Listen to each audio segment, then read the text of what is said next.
ஆடி வெள்ளிக்கிழமை அம்மனை பற்றி பேசாமல் யாரை பற்றி பேச முடியும்? இன்றைக்கி மதுரை மீனாட்சி அம்மனை பற்றி தான் பேச போகிறோம்.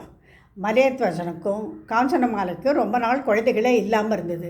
அதனால் அவள் புத்திரகாமேஷ்டி யாகம் பண்ணினான். அதில் அந்த ஜுவாலையில், அந்த வேள்வி ஜுவாலையில் ஒரு பொன் குழந்தை வந்தது. அந்த பொன் குழந்தைகளுக்கு அதிசயமாக 3 மார்பகங்கள்.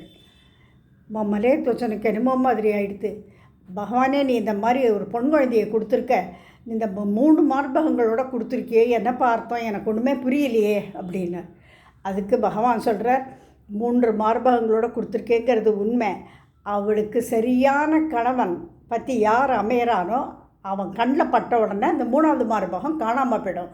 அதனால் உன் பொண்ணு ரொம்ப ஒரு வசதியான குழந்தை, உனக்கு அவளுக்கு ஏற்ற வரன் வரும். அப்போ அந்த மார்பகம் மறைஞ்சு போயிடும், கவலைப்படாதேன்னு. சரின்னு அவன் அந்த குழந்தைய வளர்த்துன்னு வரான். குழந்தையும் ஒரு நல்ல நாளில் பெரிய விழார எல்லாம் முடிஞ்சுடுறது.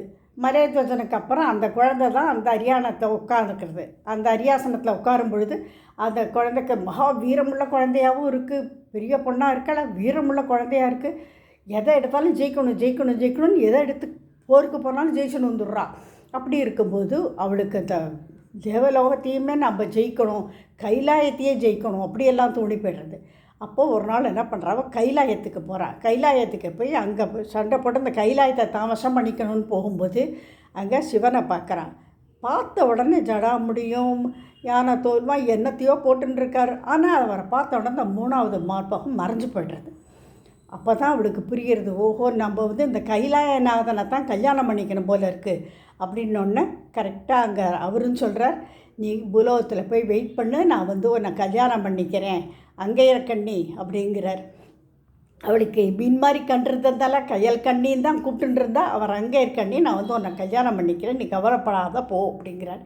அதை தான் கீழ் பூலோகத்துக்கு அவள் வெயிட் பண்ணுறா. சிவபெருமான் அவளை கல்யாணம் பண்ணிக்கிறார். மீனாட்சிக்கு பிறந்தபோது 3 மார்பகங்கள் இருந்தது. அவரை பார்த்தோன்னே தான் 1 மறைஞ்சு போச்சுங்கிறது தான் புராண வரலாறு.